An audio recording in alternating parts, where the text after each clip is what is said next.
Friends, ఈరోజు పప్పు తోటకూర ఉంటున్నాను. మన పెరట్లో మన మిద్ది మీద కాసినవి తోటకూర చూడండి ఎంత ఫ్రెష్గా ఉందో. మొక్క తోటకూర చక్కగా ఉంది.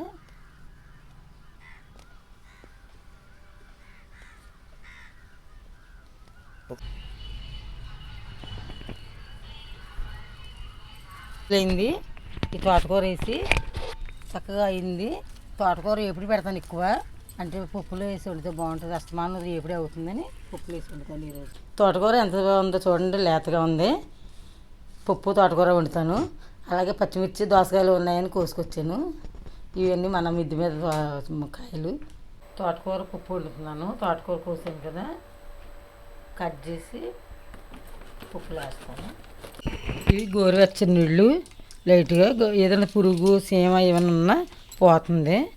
కొంచెం పసర వాసన కూడా ఉండదు.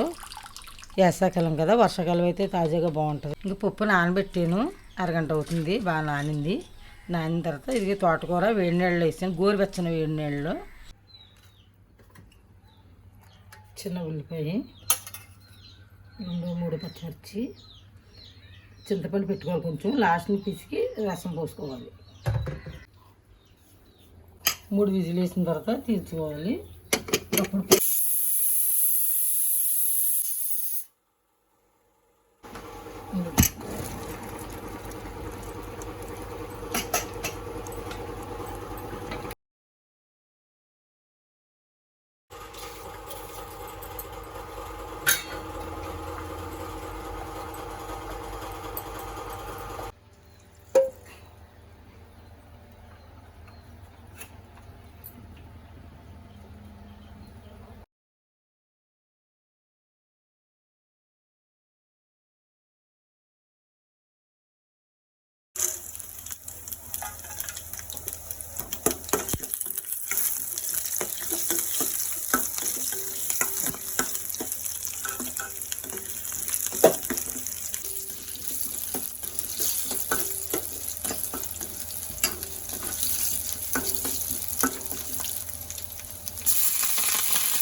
బంగాళదుంప ఫ్రై పెడుతున్నాను.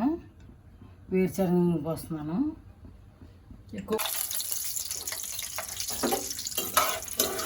ఇవి దోరగా వేసుకోవాలి. వేపిన తర్వాత తీసేసుకొని తాలింపు సరుకు వేసుకోవాలి. ఈ పొయ్యి తీసేస్తున్నాను.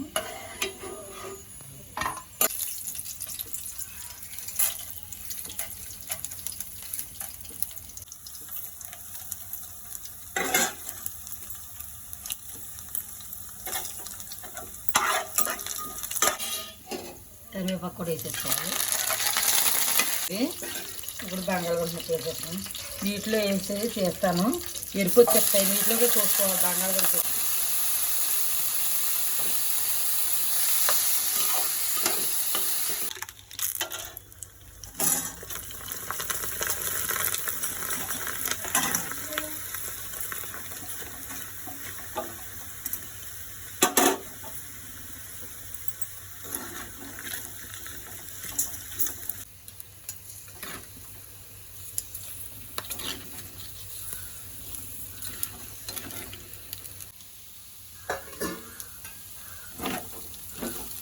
మగ్గింది. బంగాళదుంప ఫ్రై మగ్గిపోయింది. పసుపు,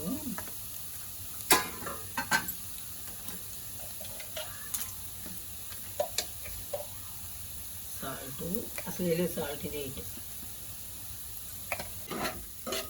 కొంచెం మగ్గాక కారం వేస్తాను. మగ్గిపోయింది, వేగింది, వేసేస్తాను. ఎన్నిమిరపకాయ వేసాం కదా, ఎంతో అవసరం ఉండదు. మనకి ఎవరికి తగ్గట్టుగా ఎవరు సరిపడా కారం వేసుకోవాలి. తగ్గింది. ఇందాక వేగించి తీసుకుని పల్లీలు ఉన్నాయి కదా, వేగినాయి, అవి వేసుకోవాలి. లాస్ట్ ఫస్ట్ వేస్తే మెత్తబడిపోతాయని లాస్ట్ వేసుకోవాలి.